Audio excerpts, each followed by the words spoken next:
Hello and welcome everybody to this first reading of the Chinese New Year of the Rat, the first in the 12-year cycle of the Chinese zodiac.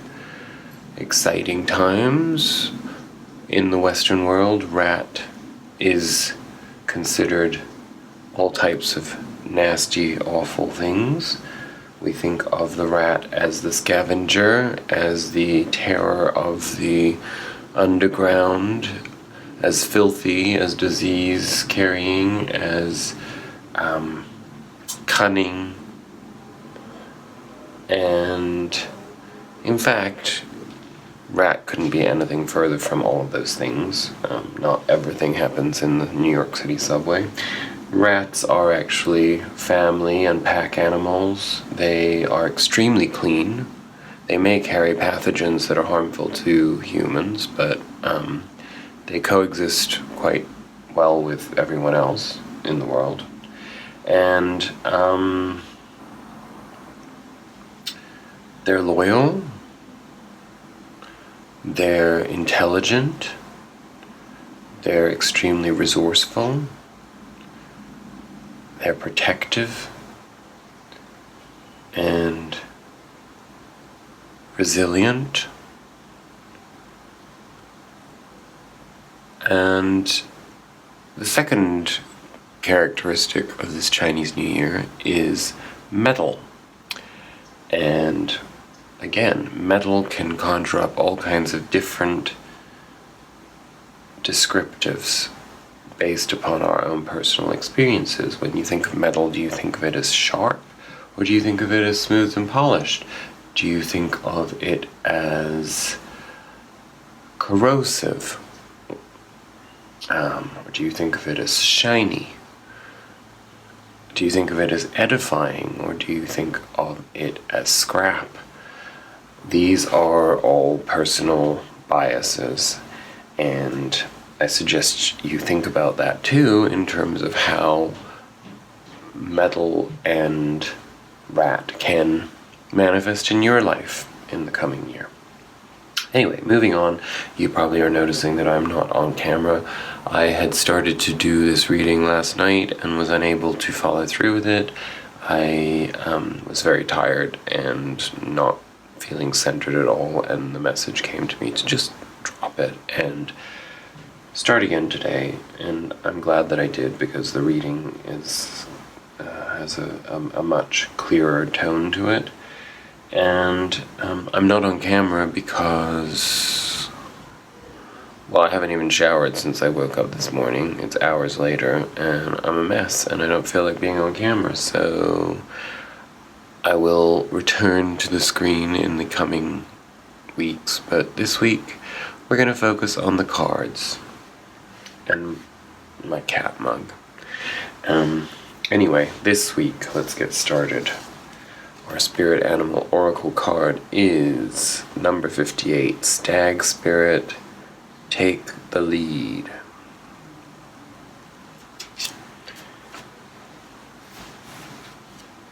And the oracle message for Stag Spirit is the following. Whether or not you have set your intention to lead, you may have found yourself suddenly called to step up to the forefront of your life. Stag Spirit is a reminder that now is a time to heed the call to be strong, sure, and compassionate. Others will look to you, and you have it within you to see through the eyes of Stag Spirit and walk with confidence as you take on the responsibilities that are yours now, and model integrity in all that you do and in all your relationships. Be willing to see the best in others so that your compassionate heart keeps you on the right path. Stag Spirit wants you to know that your responsibilities now are to yourself too. You are learning and developing new skills. The best in you is coming into view as you step forward with strength, knowing that Spirit supports you as you compassionately take the lead. You are a model for transformation now, sharing your experience, strength, and hope with others so they may grow and discover their best selves too. What a gift you are. Stay humble and authentic and walk your talk, for this is how a wise leader leads. Others may not be as far along as you are on your journey. When Stag Spirit appears in the protection position, you are called to be compassionate and patient as you find yourself leading the way. When others struggle to follow you, they may be unsure that you can be trusted, challenging you to be kind and strong, challenging your value and questioning your worth. Know that Spirit has put you in this place at this time for a purpose and will not abandon you when you need help with your new responsibilities. Or perhaps you are actually uncomfortable leading, maybe temporarily trapped by your small self and are therefore promoting yourself too strongly, afraid that others might see weakness or imperfection in you.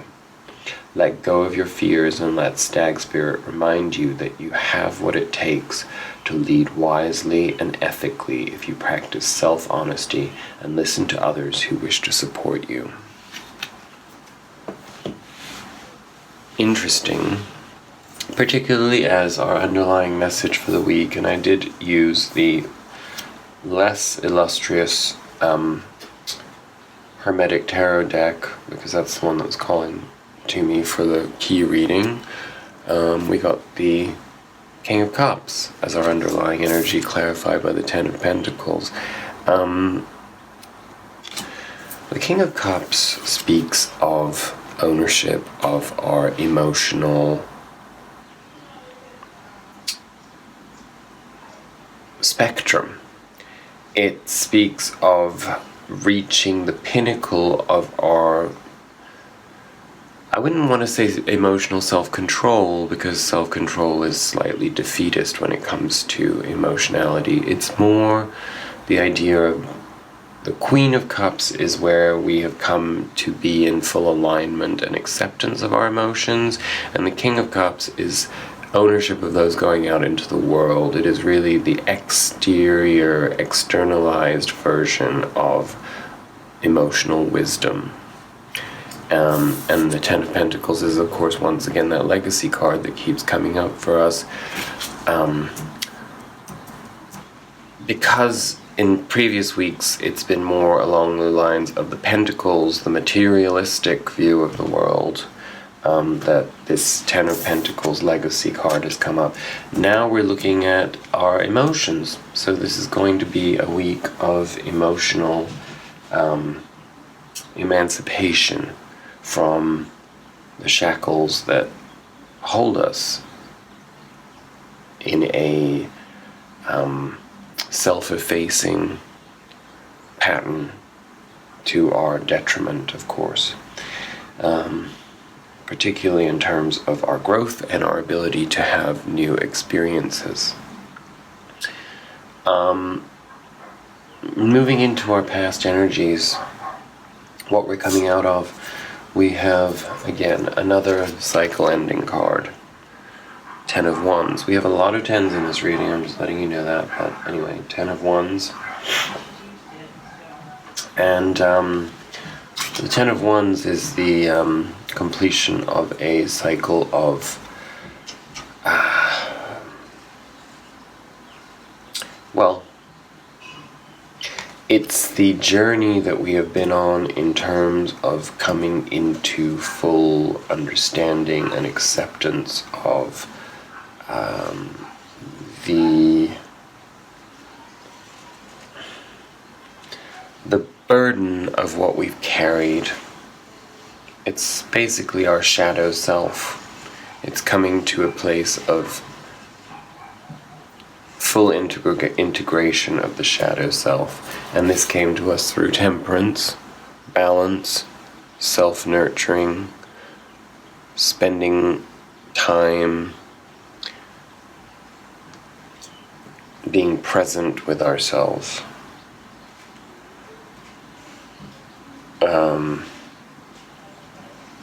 Moving away from,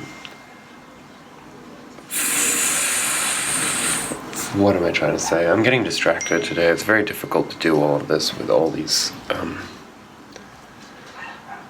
dings and things outside, and I don't know what's going on. Daytime readings are much more difficult on some level, I guess. So anyway, getting back to that, maybe the distraction is in alignment on some level with this Ten of Wands energy. Like, it's giving us an idea of what that actually represents. It's like the outside world interfering with us to such a degree that we eventually came to the understanding that we were complicit with those hindrances, and that, as with the mind,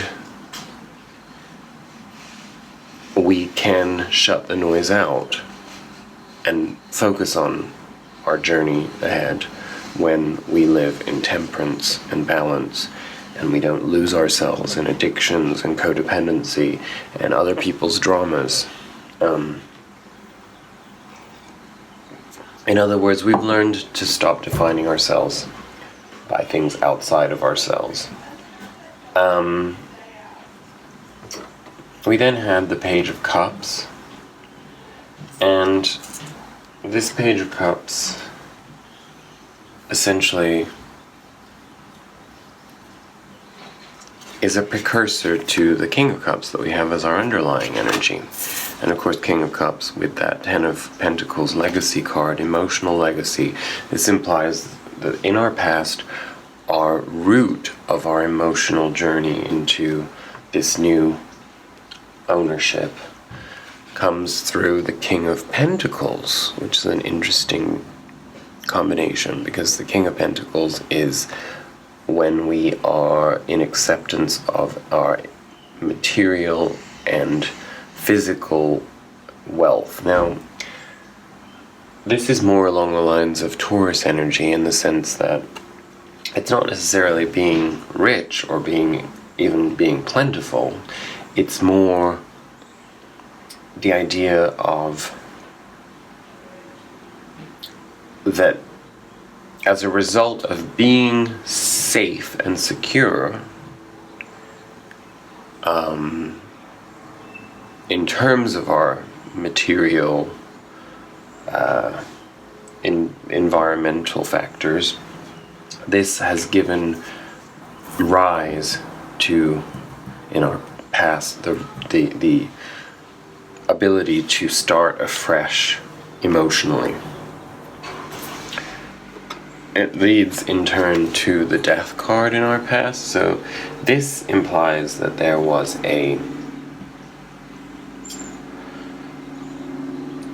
this burgeoning energy brought on a sudden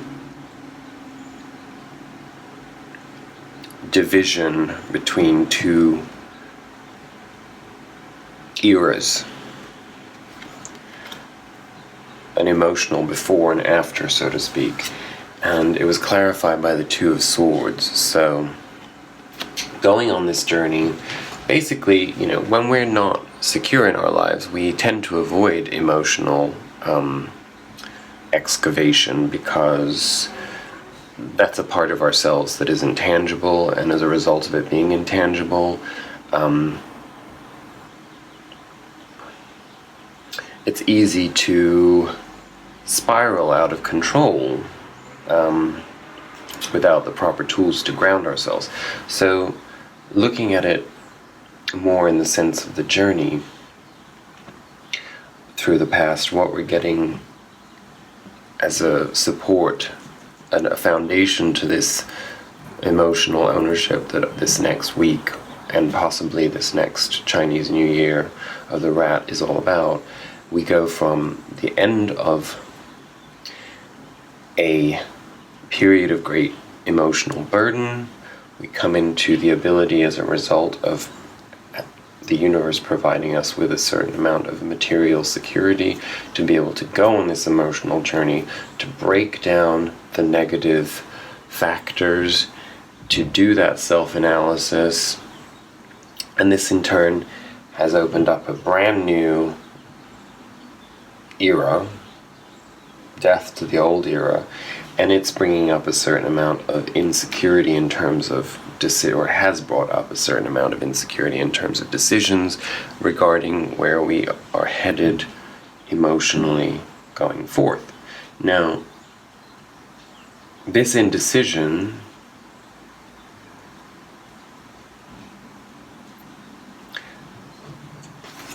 it's an internal struggle. Here it's depicted as two people fighting each other. This is a wrestling of the conscience. This is when we have two different perspectives on our journey ahead, and we're uncertain as to how to proceed. So it's an organic flow of a journey. We cannot not go through these things, but it's very specific to this time that we have gone through this.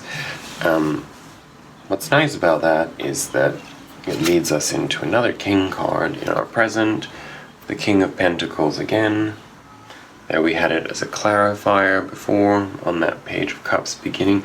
So now we move into a new context of this. We still have this protection of our material well-being in order to allow us to move beyond this indecision, this inner turmoil.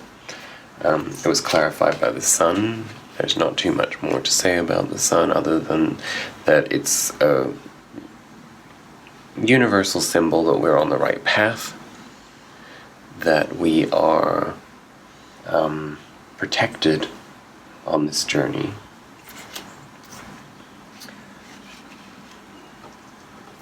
Which, ironically, then leads to the base energy of the Two of Swords coming back again. So, there's a bit of a flip-flop vibe here. So we keep going back and forth between the same energy. So we have the King of Pentacles here, and then we have the King of Pentacles here. We have the Two of Swords here, and then the Two of Swords here. Now you'll notice that they are also inverted in terms of the decks that they're pulled from. What this not only reinforces is the idea that this is a very strong energy at this very moment in time for us, but it also implies that one takes precedence over the other in sort of a yin-yang cyclical flow. And we may find that where we felt safe and secure in our on the material level, we may have been reluctant to delve into our emotional needs. And then perhaps now we're coming into a place where our emotional needs are being met, but there's something that we now have to accomplish in the external, outside domain. It was clarified, this indecision, again, continued inner turmoil. There's no worry cards around it, so I don't think that it's something that's gnawing at us on a subconscious level. It's something that we're very aware of. And we got the Queen of Pentacles reversed, and we got the Knight of Swords, Knave of Swords in this deck. Because we got the Queen of Pentacles first on the left of the Two of Swords, I'm seeing this as kind of a clarifier of where this Two of Swords energy is coming from and where it's headed into in terms of the process of actually making this decision. So the Queen of Pentacles reversed is a card of lack. It is a card of lacking self-confidence, but lacking self-confidence as a result of poverty consciousness, perhaps specifically pertaining to the idea of a fear of running out of things, a fear of lack, a fear of literal poverty, or a fear of emotional poverty, not feeling good enough, not feeling able to project ourselves into healthy emotional experiences for fear that we are not healthy enough in order to do so. And so we'd rather just pull the covers over our head and not try at all. The Knight of Swords tells us that good luck with that, because things are going to start manifesting in our lives that are going to actually force us into an uncomfortable zone in terms of being emotionally challenged. People may challenge us.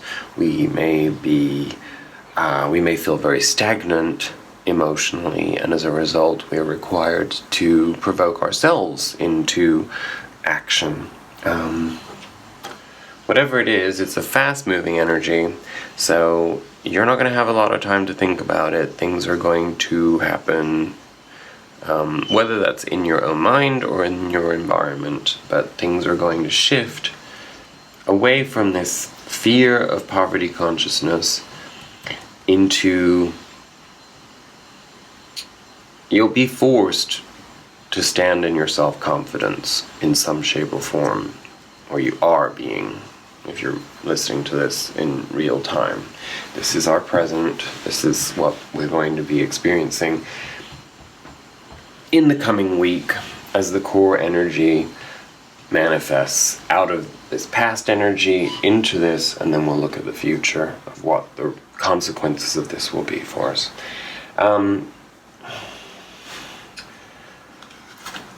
Our present is crowned by this 10 of Swords. Again, another 10. That's the third 10 that we have, in addition to the Death card. So it's a lot of endings, again. Couldn't be more timely than during this Chinese New Year.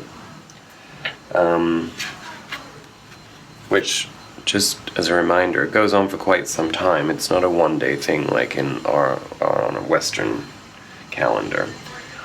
So take the time to do a little bit of research to learn a little bit more about Year of the Rat metal and see how it, what it means for you.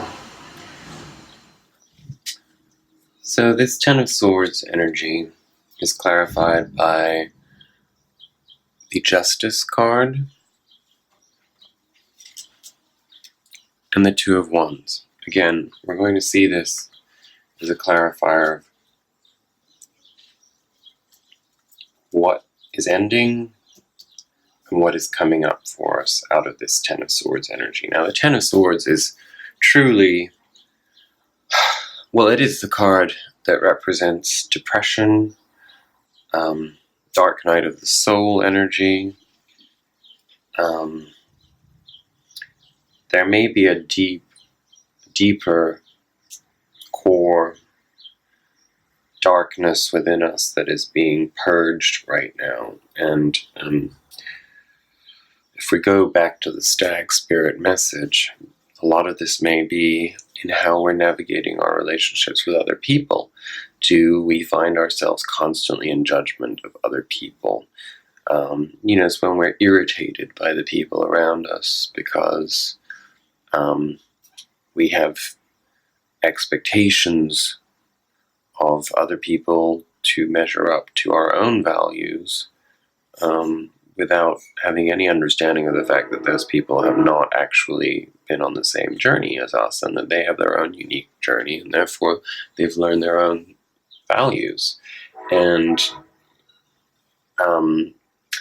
this darkness within can very often put us in the position where we give other people the sense that they are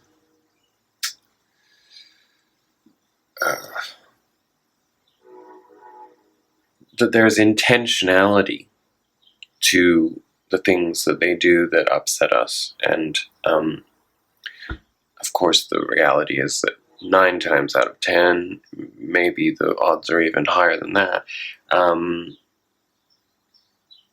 or lower. I'm not sure which is more correct, but they're not. They're not thinking about anybody else. That's just the way that they've been conditioned. And Stag Spirit was reminding us of a lesson that I have learned a lot about in the last couple of years, and that one of my friends very simplistically and eloquently put in the following way: don't expect a 10 from a 5. We are all somewhere on the evolutionary scale in all of our karmic lessons. So you may be ahead on some of those karmic lessons, but that doesn't mean that you should be in judgment of others over that truth.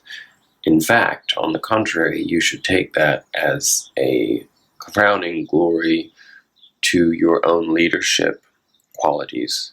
And as you walk the walk and talk the talk, others can then in turn be inspired by that. We lead by example. It's actually the only way that change takes place. So, this Ten of Swords ending there, the Justice card implies that perhaps the scales of justice were tipped against us for a period of time in this domain, and that was making it difficult for us to overcome this dark energy. Well, it's in our presence, so it's something that we may be experiencing right now.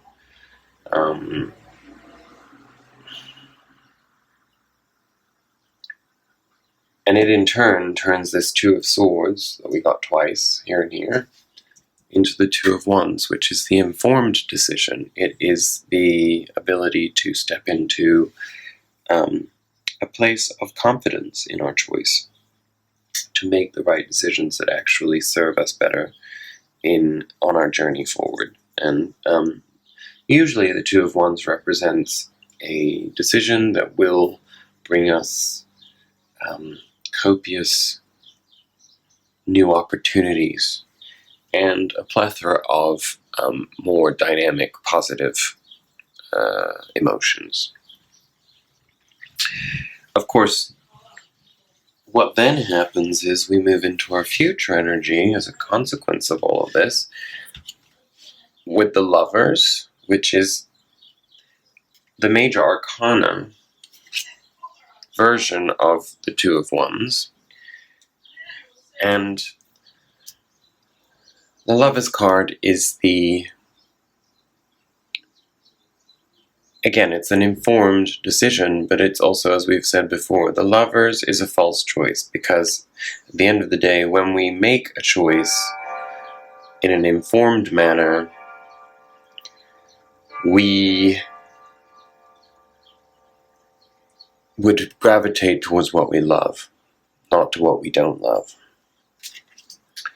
And if you think that the irony of God's bells, Christian God's bells, ringing while I'm doing this right now, my patience is just about as tested as it could possibly be for a reading that is meant to be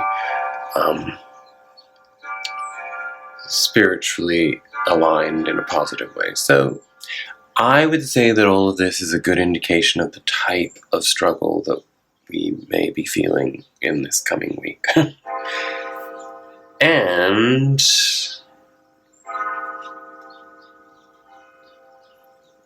it was clarified by the Hermit. And the Hermit is telling us that this choice to move towards what we love, in other words, I'm going to go rewind a little bit back to the way we move from this Two of Swords into this Two of Wands into this Lovers card. So this is a very gradual process, but what it is we come from the uninformed, misaligned, poverty-conscious feeling of facing choices without having the tools to make educated decisions, into the Two of Wands, which is an inspired choice. It is feeling empowered, inspired by the process of changing things in our life for the better. And the Lovers comes along to sort of remind us that in order for us to actually take this Two of Wands energy into something that works for us, we have to eliminate the choices that don't work for us in terms of our known core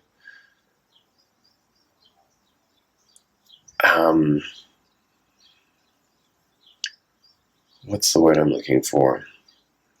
destined path. We have that feeling inside of ourselves of what works for us and doesn't work for us.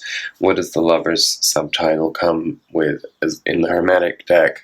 Children of the Voice Divine. So in other words, it's listening to that divine voice within us that tells us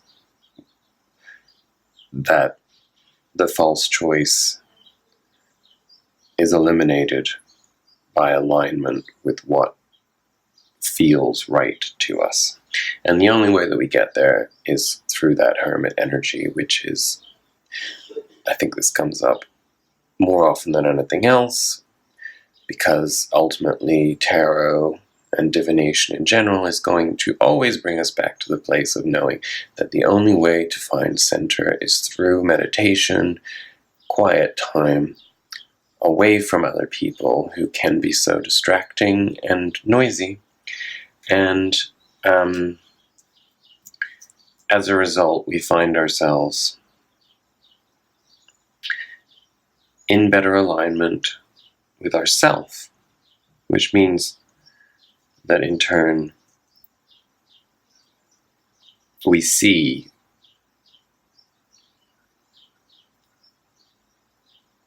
where the false choice is and where the destined path is. I'm sorry for that ramble, but I got very distracted for a little period there, and as you can see, I pushed through it, and now it's quite quiet and nice, and I can actually focus again. So if that was a bit rambly, my head feels a bit like that today too. So what do we move into? Again, we move from the Hermit energy into the Hanged Man. The Hanged Man being the voluntary suspension in observation of our environment, of our inner workings, and of our choices, and it's sort of taking stock. It's doing when I say a moral inventory, I do not mean in terms of external morals, but it's our own moral compass that is realigned through the Hanged Man energy, and it's clarified by the 10 of Cups. Again, that's our fourth 10 here, our fifth completion card, and the 10 of Cups tells us again, as we got in the very beginning of this reading, that this inner journey, this sense of observation, this voluntary surrender to observation leads us to heart fulfillment, emotional fulfillment. So the King of Cups and the 10 of Pentacles, that legacy, that emotional legacy where we start, where we're coming out of that grounded, earthly energy, moves into essentially the it's not the opposite, but the other end of the spectrum of that, where the emotional fulfillment becomes the predominant energy of ownership in ourselves. And what does that lead to? The 5 of Cups reversed. Again, this is the ultimate victimhood card. It's also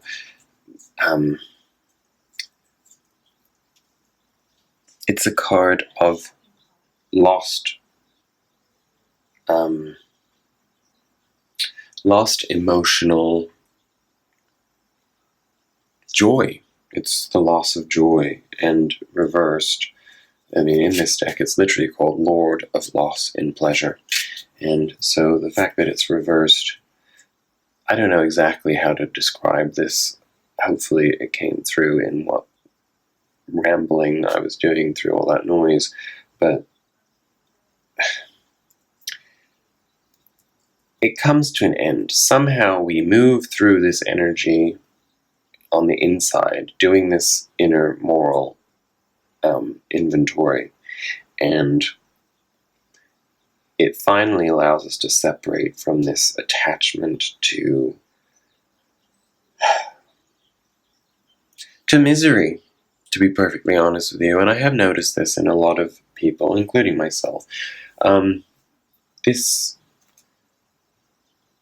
tendency to feel that something has shifted in our culture that prevents people from being able to access joy in the more youthful, imaginative context of joy. And this, in turn, as a result of emotional exploration and eventual ownership, leads to eliminating that and brings us into Night of One's energy, which is lightness of being. It is playfulness, it is adventurousness. And so I think what we're going to find is we're going to feel incredibly tested to step away from the external noise to do a lot of emotional inner work. And that's going to be challenging because there's going to be a lot of distraction and noise and external, I'm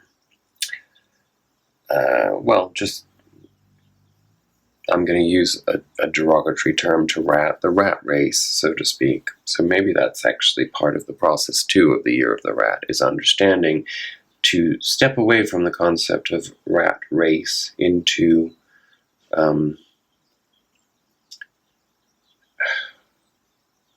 rat's journey. And rat's journey is going to be finding a way to marry the inevitable journey of the material world with our emotional fulfillment. And wherever that's been out of alignment in your life, it seems as though there's going to be a lot of pointers as to how you can overcome that.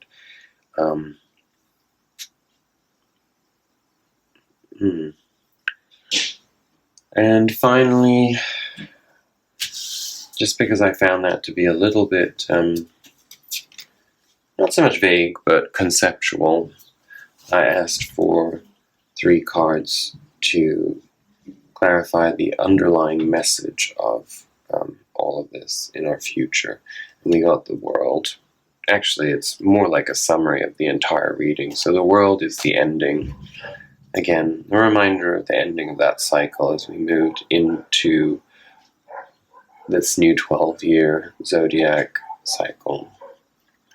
End of that karmic cycle. Queen of Pentacles reversed. We're going to be tested to understand where our poverty consciousness remains in our lives and how that hinders us from taking risks or from taking ownership of our worth. Maybe we need to stop comparing ourselves to other people or comparing our circumstances to other people's circumstances, and definitely stop being affected by other people's emotional yo-yoing. And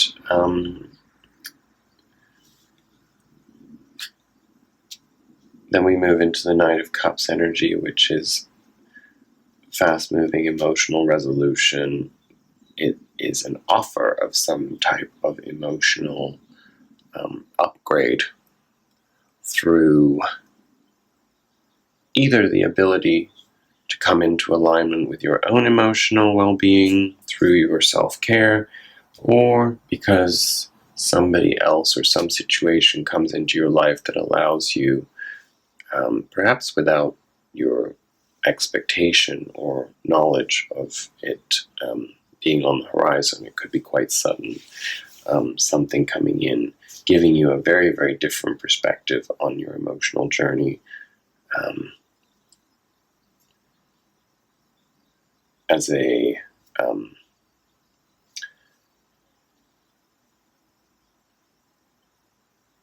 good omen of the journey that you're going to be on in this upcoming year. I'm going to end it there because I need to get on with my day. But I'm also ending it there because somewhere in all of this there is a clarity to be found. And I'm going to leave you, we'll take a little bit of time now to think about everything that we've discussed here, because I think that part of the rambling nature of the messages this week is also that there's things for you to interpret in all of this in your own way. And the only way you're going to get to that is by being a little bit more focused on your own journey. So I will wish you a wonderful week ahead. Again, Happy New Year, Kung Hei Fat Choi, Happy Year of the Rat. May wonderful things come your way. And may this inner journey bring you enlightenment and eventual peace and joy. Namaste.